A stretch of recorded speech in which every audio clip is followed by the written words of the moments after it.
Okay, we're recording. Okay. Assalamu alaikum wa rahmatullahi wa barakatuh. Alhamdulillah. Wassalatu wassalamu ala rasulillah wa ala alihi wa sahbihi wa man walah wa ba'd. We are continuing to address the foundation for a happy Muslim family. We mentioned a lot of things, but here we are focusing on the word taqwa, which means observing the rules of Allah, which is a mutual principle and foundation, meaning the husband and the wife mutually should be committed to observing Allah's rules, whether they are together or separate, whether they are alone or with someone else. This is the spirit of the word taqwa, which is observing the rules of Allah, to be mindful of the rules of Allah subhanahu wa ta'ala. Okay? So this is one of those principles upon which marriage is based. Marriage is based on that principle alongside the other principles we mentioned before. So here is Surah number 4, verse number 1, which says, O mankind, be dutiful to your Lord, who created you from a single soul, which is Adam. And from him, from Adam, he created his wife, which is Hawa. Okay? And from them both, he created many men and women. So it starts by being dutiful here. Here it says, and fear Allah. Okay? Be mindful of Allah. Be cognizant of His presence in your life. He's watching over your behavior. So when the wife is sincere in serving her husband, when the husband is sincere in his service of his wife and family, they are both observing the rules of Allah, which is to be dutiful to Allah and to be mindful of Allah subhanahu wa ta'ala. Okay? And here it says, and fear Allah, through whom you demand your mutual rights. Meaning, when the wife does something wrong, the husband says, oh, this is not pleasing to Allah, you could not do that, you know this. And when the husband does something that displeases his wife, she says, you are in violation of the rules of Allah, the Prophet said this, the Quran said this.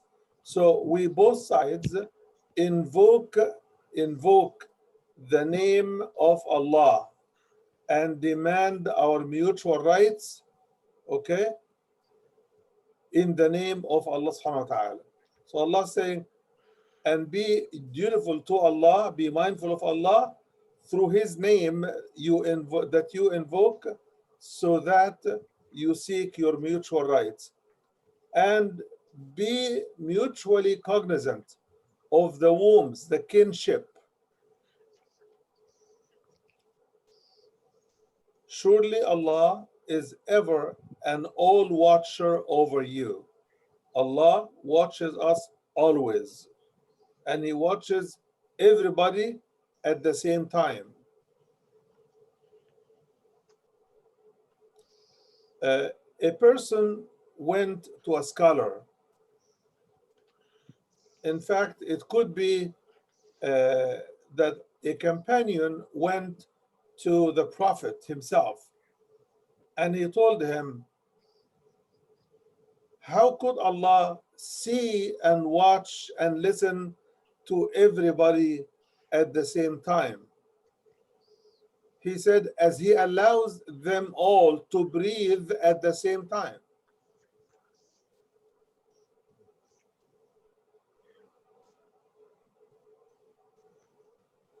So nobody should say, Allah doesn't see me now, or I will ask Allah to forgive me later on. You don't guarantee that you will live until this later on comes in. So one has to be always cognizant and dutiful to Allah subhanahu wa ta'ala. Okay. And Allah subhanahu wa ta'ala also in Surah Al-A'raf, which is Surah number 7, He says that it is He who has created you from a single person, Adam, and then He has created from him his wife, in order that He might enjoy the pleasure of living with her. So here, women are mentioned as a source of comfort, a source of peace, a source of tranquility and happiness. Okay? When he had, the ayah continues, when he had intimate relationship with her, she became pregnant and she carried the baby, which comes to be in the beginning as a light load. It's not heavy. Then when it became heavy, they both invoked Allah and prayed, asking, if you give us a righteous child, we would be very grateful to you. So here it says, so that he can dwell in tranquility and peace with her. Of course, if you stop there and do not mention anything about this issue except this, it looks like women are created for men. But this is not where the Quran stops. In another surah, Surah Ar-Rum, which is surah maybe number 40, Allah subhanahu wa ta'ala says to dwell with each other in tranquility.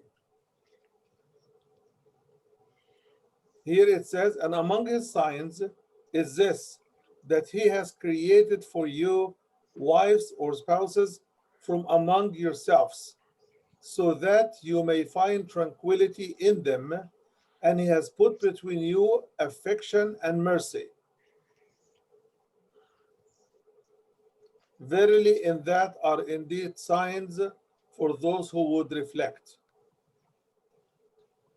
So again, as much as in the previous screen, Allah said, so that he would dwell in tranquility with her, he is saying here, so that you both live in tranquility with each other. Okay? So the man is as much created for the woman as much as the woman is created for the man.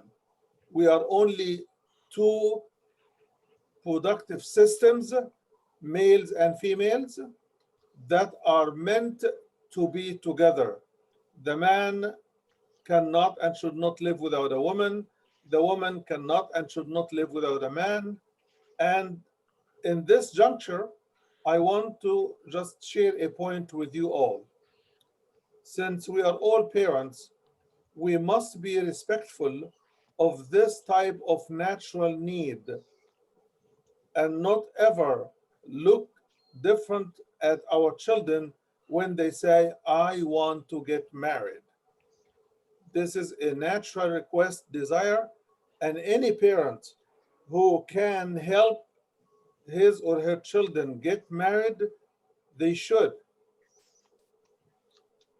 We should never leave our girls to become too old to get married, nor should we delay the marriage of our boys until they are too old to get married either. So here you have it. Both are supposed to give each other tranquility, peace, and comfort and happiness. And this is one of the functions of the marriage, that it is a source of comfort, peace, and happiness. Allah subhanahu wa ta'ala says also, live with them or dwell with them bil ma'ruf, as it is written here on the screen. Bil ma'ruf means in good customary habits.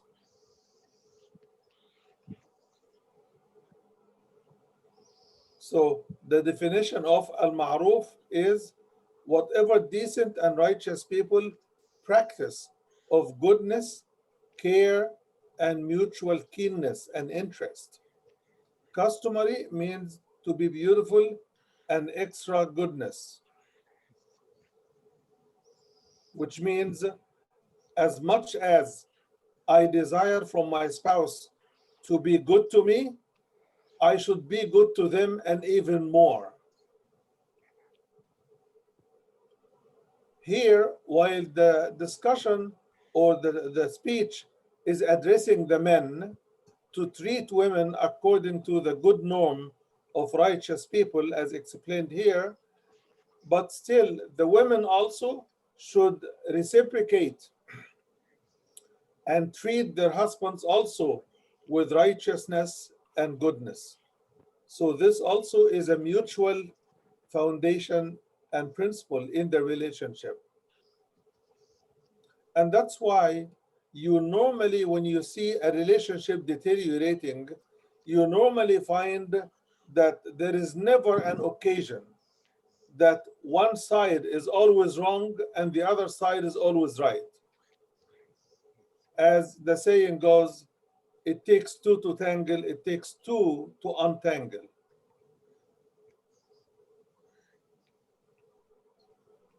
And this is why the one that holds on to his or her principles to make the marriage work is the one who's always going to be saving the marriage, the one who will be rewarded handsomely by Allah subhanahu wa ta'ala. And this is very important. Here in ayah number 233, Allah subhanahu wa ta'ala is telling us about mutual consultation and mutual satisfaction. Two principles in managing family affairs, including the slightest issue between the husband and the wife. And this ayah in particular, that's talking about mutual consultation and mutual satisfaction, it comes in the context of divorce, mind you, which means inside the marriage, there should be more consultation and more mutual satisfaction between the two. If after divorce, the Quran demands mutual consultation to produce mutual satisfaction, then it must be that outside the divorce, which is inside the marriage, that they are practicing constantly mutual appreciation, mutual consultation, and mutual satisfaction. When we talk about mutual satisfaction, it doesn't mean that I try to get all what I want. In fact, it means that I'm trying to give all what I have, because my purpose is to please and to satisfy the other side. And still, we are talking about a practice that should be practiced despite divorce, not just inside the marriage.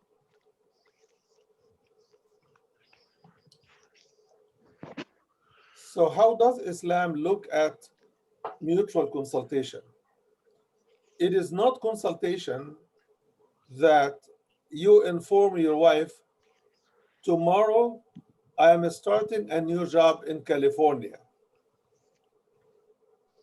That's not consultation, that is informing. But consultation starts when you get the information about the job, and before you apply, you talk to your wife. Because if you only talk to your wife after you had applied, after you had been accepted, that is not exactly consultation, because you already signed on the job, which means you have made the decision. It is not consultation either for a wife to buy a ticket to go and visit her family in another town, and the day before her travel, she tells her husband, by the way, tomorrow I am traveling to see my family. I got the ticket and I'm taking the kids with me, or I'm going to leave you the kids. That is not consultation at all. This is the opposite of consultation. This is total disrespect on both sides. So, consultation is not like informing each other, it is a process of sharing why do I want to do something and listening to the feedback from my spouse and seeing what they have been saying, factoring it in my calculus, and then make up my mind as a husband or as a wife. And if we still disagree, then we need to bring an outside judge to help us manage the difference on this situation. I hope that this is clear. Okay, so here is what the ayah says. The ayah says, and mothers, which means mothers who have given birth to a child, and the child was born after she was divorced, or she was divorced after the child was born.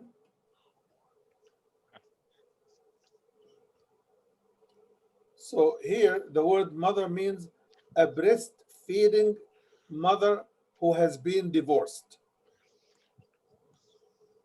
Okay, so the mothers shall breastfeed their children for 2 whole years, for those parents who desire to complete a full suckling term. But the father of the child shall bear the cost of the mother's food and clothing on reasonable basis. No soul shall be burdened greater than it can bear. Neither a mother shall be harmed because of her child, nor would a father be harmed because of a child.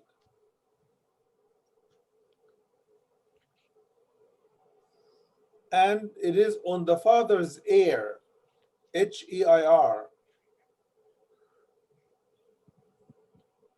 it is incumbent the like of that which was incumbent on the father. Meaning, if the father dies and one of his heirs has money from inheritance, then he takes responsibility for the cost of the breastfeeding of the child, whether it is the mother's food and clothing or it is buying milk for the child. All of the child's expenses are on the father or on his heirs. So if the father dies after this arrangement is made, the father is covering the cost of the mother's food and expenses because she cannot practically work. A breastfeeding mother is hardly able to have a good hour of sleep at night. How could we ask her to work? So the Quran secures the mother's food and clothing throughout the 2 years until the child is weaned off. And if the father dies during these 2 years, then before the inheritance is divided to the heirs, the money should be put aside for the cost of the mother, her clothing, and her food for the following time until 2 years old, until the child is 2 years old.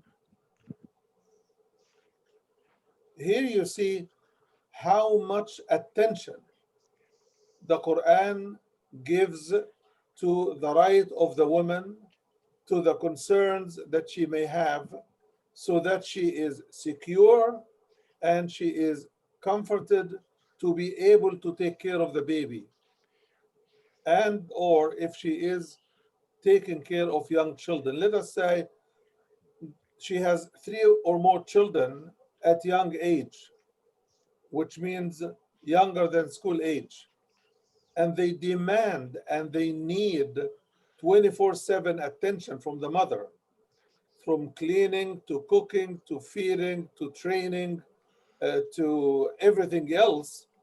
Then this mother, Muslim scholars have said, she has all her expenses also covered by her divorcee husband until the children are able to do without her services. So if she stays unable to work because of the needs of the children, like even when the children go to school, they still need a mom at home to clean behind them, to prepare food for them, and to take care of their stuff and to organize their rooms. And when they come back, to serve them. So she is already working at home between 10 to 12 hours a day to serve her kids. So even if she is divorced, she needs some money to spend on her own needs. So the father, in this case, will have to provide not only for food and clothing, but also for housing. Because if she cannot provide food, definitely she cannot provide housing. Why doesn't the ayah talk about housing here? It is because it's known that nobody lives in the street to take care of their children. She must have a place.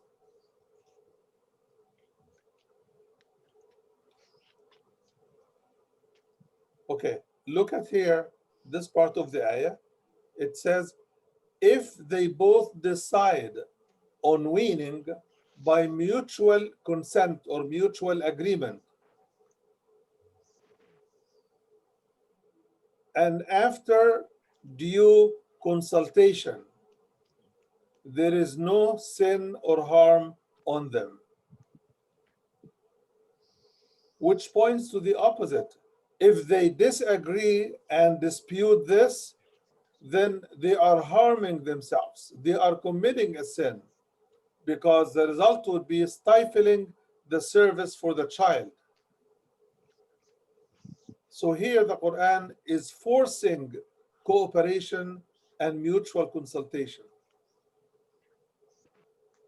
So here is mutual consent and mutual consultation.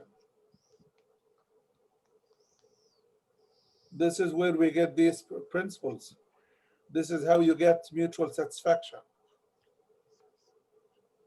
And if you decide on a foster suckling mother for your child or for your children, there is no sin on you, provided that you pay the mother what you agreed to give her on reasonable basis.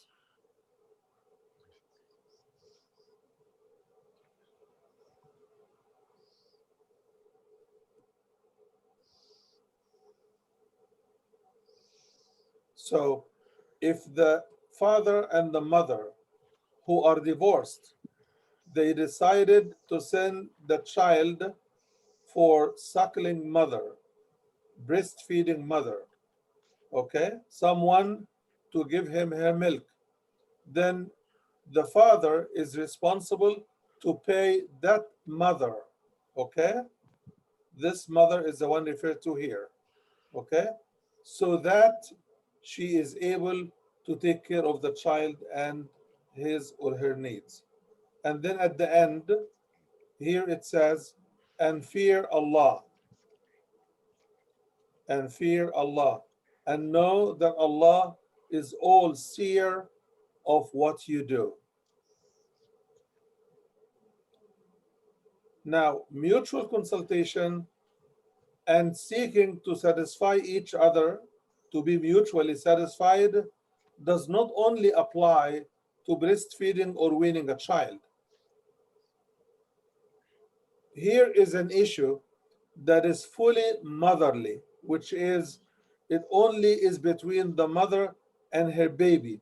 But the Quran says it has to go through mutual consultation. Why? Because the father has an interest in the baby's interest. So his opinion matters. And both of the father and the mother should consult with a pediatrician on the health of the child and should share this information with each other to be included in the consultation process that we refer here to. Okay? Here also is another two pillars of uh, foundational pillars for peace, tranquility, and happiness in the marriage. One is affection, which we explained before as endearment, to endear your husband and your spouse to each other, okay? Endearment and mercy, to act affectionately, to be pleasing to each other, and to act with mercy, to be uh, respectful of each other, okay?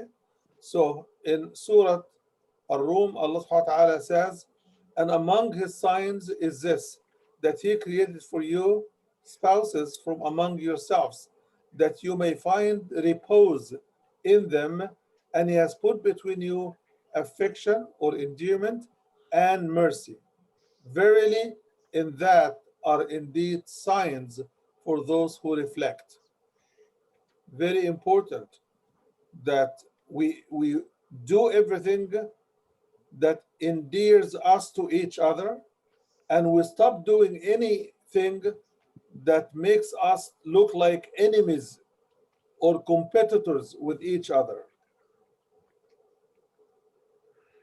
So these also are pillars, necessary pillars for the happiness of the family in Islam. So now I remember we have explained that portion before. I am sorry if I have taken the time to do this over again, but hopefully it will help someone who only joined us for this time. Okay? So here is a list of duties between the husbands and the wives that we should all observe. Okay? So for the marriage, the husband owes the dower to the wife, and the wife, if she accepts, then the marriage will go forward. If she doesn't, the marriage will not go forward. Okay? Consultation by the husband and by the wife.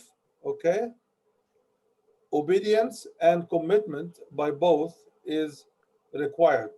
The husband owes her husband obedience when he wants or demands something, and the wife owes all the rights that Islam has given her by her husband. Okay? Provision is a duty on the husband. Advise and consent is a duty on the wife. Okay? Household care is a duty on the wife. Teaching the children is a duty on the wife, and education and mosque access is a duty on the husband. Okay? Here, the husband takes care of his personal expenses and the family's expenses. Okay? The wife should spend in moderation. Okay? The husband is required to be reasonable, not to stifle his wife or choke her in four walls. And the wife should be seeking permission before she leaves home, except for daily routine activities that the husband is already aware of, and we explained this last time. Okay? Financially, finance is the responsibility of the husband, and he should not demand or ask the wife for her money because the wife is financially independent. But if she is working, then she needs to help, and the amount of help will depend on a mutual agreement and discussion. But it should never be demanded by any husband that our expenses are 50-50. That's not Islam. But the wife will take care of expenses related to her work, like the car expenses, mechanic, gas, repair, uh, insurance, clothing for the work, if she takes lunch during the lunchtime of her work, if she invites a friend, all of this should come from her own income. Then the leftover is hers to do anything she wants with. She can give loan to her friends, she can give loan to her mother, but mutual consultation over money is required because husbands and wives inherit each other. So they are independent in the sense that they do not demand more than what the other could do. And at the same time, they should be able to keep whatever is left as their own.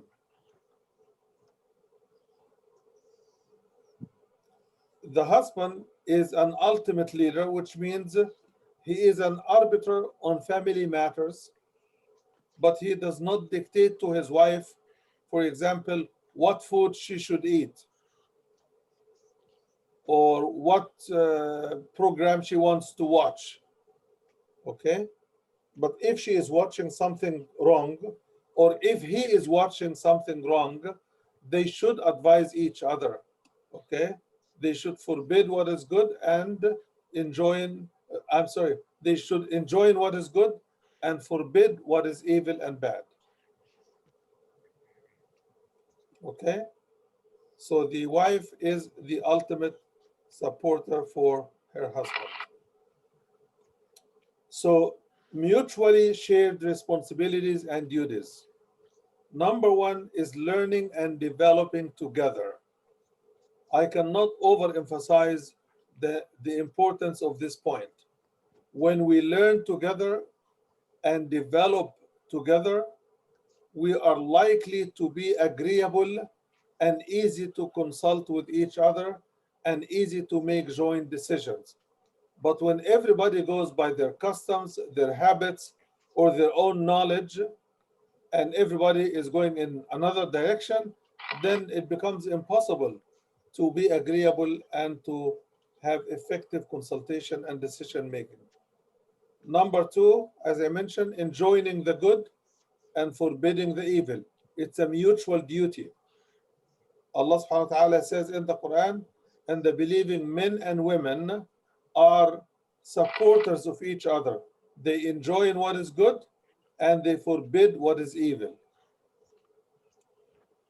Love, compassion, mercy, and respect are mutual duties inside the family. So, as much as you demand those, you must be willing to give what you demand as well. Honesty, trust, acceptance, and consideration, very important elements for a happy family. Honesty leads to trust, and trust leads to continuous acceptance. Okay? And all of this leads to mutual consideration. Then openness, transparency, support, guidance, and care. All of these lead to one thing and one thing only, love, which is very important. Okay? Then, practically speaking, both husbands and wives have the mutual duty of protecting and supporting each other's chastity. Okay? Each other's honor. You don't defame your husband, you don't defame your wife.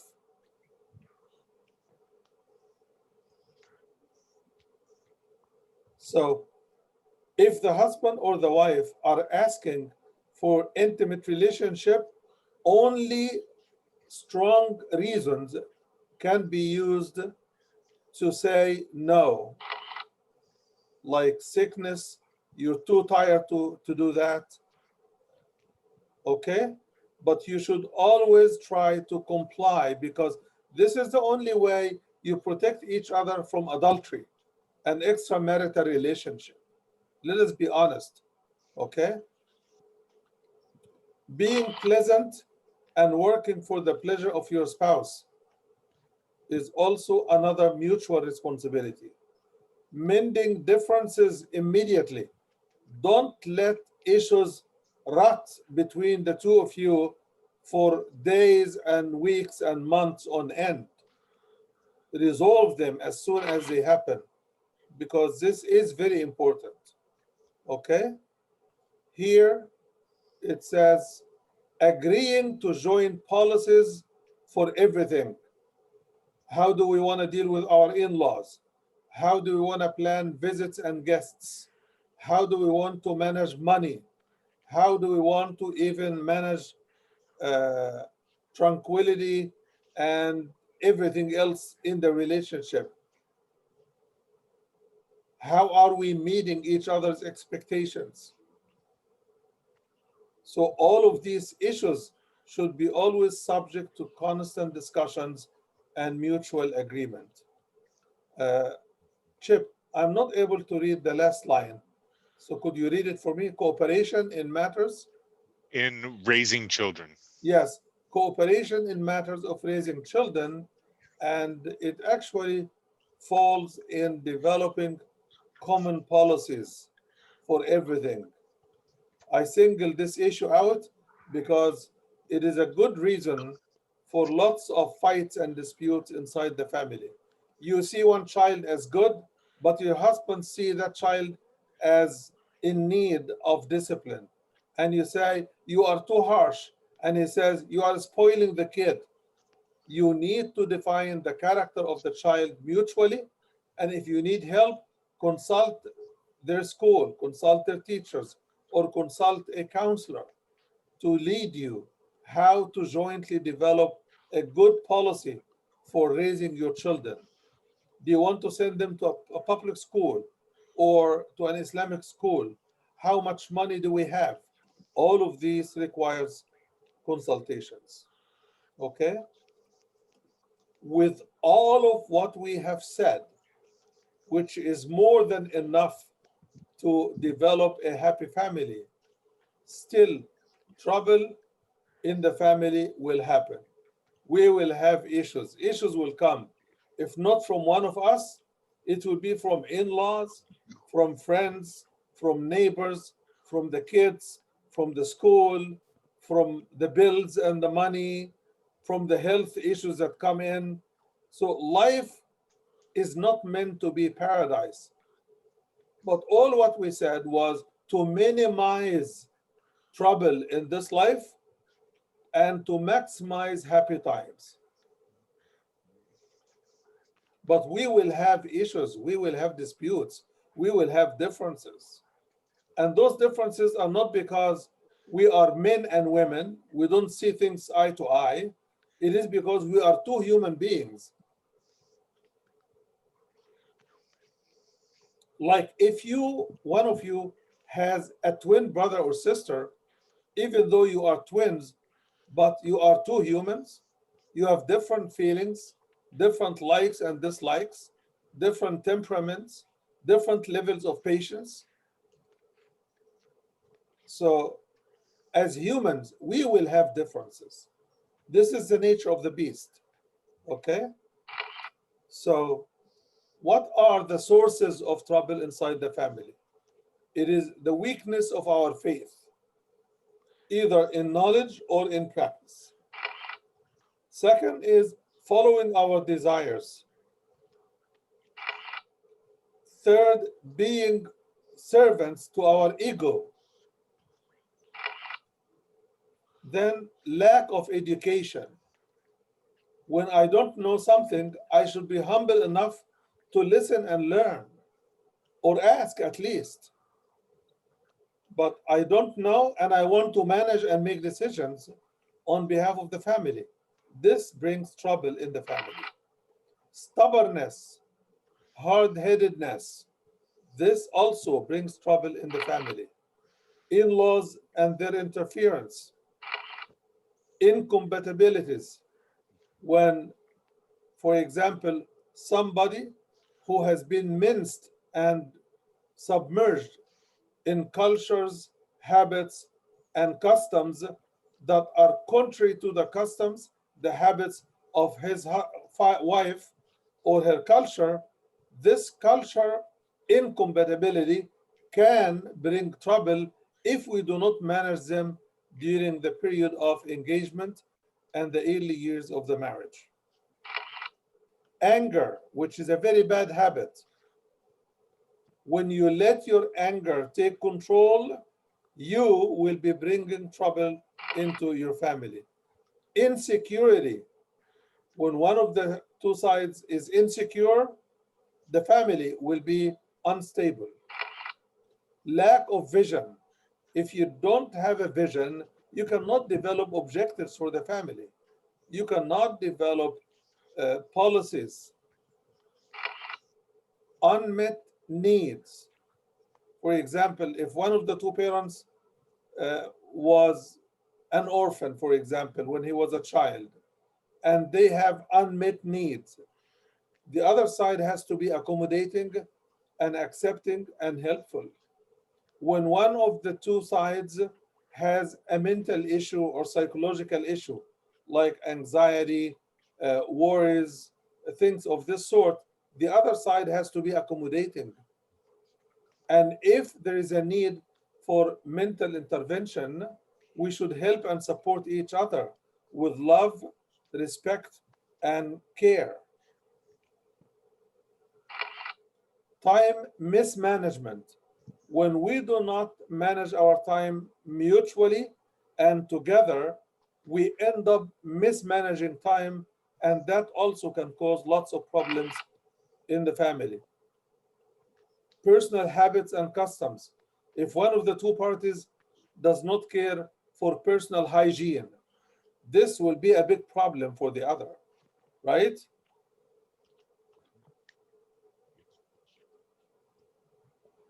If you cannot agree to one type of food to take dinner together, then that can bring disturbance and problems in the family. Okay? If one of you is so tied to their family and, oh, it has been a custom for all my life, all of my brothers and sisters, they bring their families and visit our parents at home every week, we must go. Well, if the husband doesn't want to go, why force him? Because you are leading into trouble. Or the opposite, if your wife doesn't want to go, she doesn't feel comfortable with your family or one of her, in-laws, and they are going to be there, then why force her to be with the group? So habits and customs, if they are not managed mutually and pleasantly, they can become a cause of problems. Carelessness, when the husband does not attend to his duties and responsibilities, or the wife does not attend to hers, this is a huge cause of trouble in the family. Negligence. If the wife neglects her children or the husband does not pay the bills, that can also be very problematic inside the family.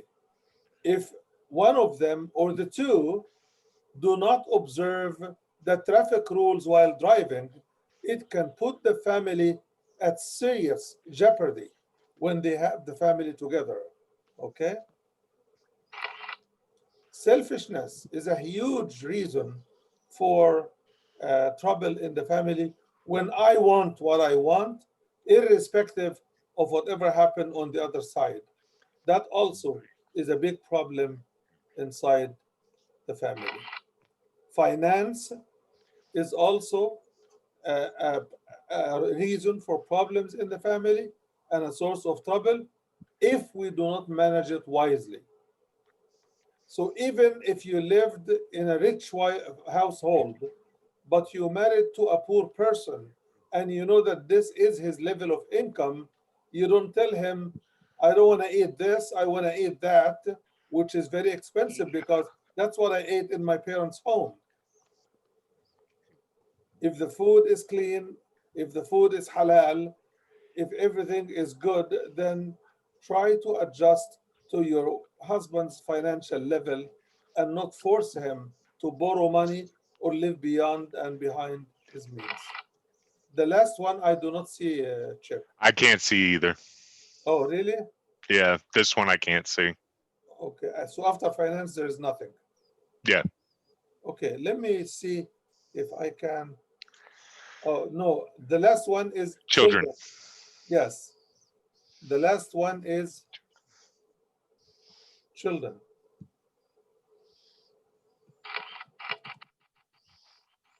So, children, if we don't have a joint policy as to how to deal with them and how to be fair to all of them, it can be a good source of huge trouble inside the family as well. So I think our time for this session is up. Next time, we'll start with screen number 18, and we will talk about several other issues to complete the topic, inshallah. I'm sorry, I forgot to leave time for questions this time, but I hope we can take the questions in the beginning of next time. So write down your questions and share them with Sister Aisha too. And hopefully next time, inshallah, we will be able to address your questions. Sorry about that. Yes, inshallah. Next week, inshallah. Inshallah. جزاكم الله كل خير. May Allah subhanahu wa ta'ala bless you all. Assalamu alaikum wa rahmatullahi wa barakatuh. Same with you.